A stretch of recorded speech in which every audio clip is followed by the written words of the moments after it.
Protocol ویسے تو بری چیز ہے، حکمرانوں کو اوائڈ کرنا چاہیے، عوام کی سہولت کا خیال رکھنا چاہیے، مگر بعض اوقات بڑا دلچسپ معاملہ پیش آ جاتا ہے۔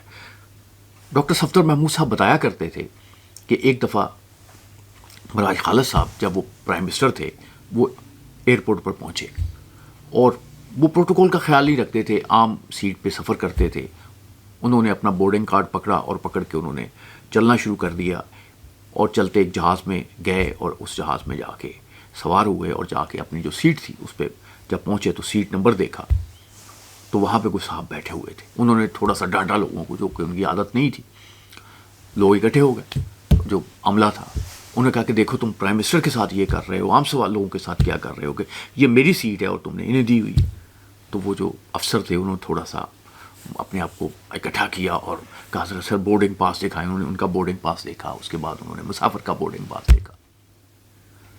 تو انہوں نے کہا سر بات یہ ہے کہ یہ جو جہاز ہے یہ کراچی جا رہا ہے، جبکہ آپ کا جو بورڈنگ پاس ہے وہ اسلام آباد جانے والے جہاز کا ہے۔ در حقیقت مراج خالد کو کسی نے راستے میں روکا ہی نہیں تھا، کیونکہ وہ پرائم منسٹر تھے، کہ انہیں کو بتاتا کہ نہیں یہ جہاز جو ہے یہ کراچی جا رہا ہے، یہ اسلام آباد نہیں جا رہا۔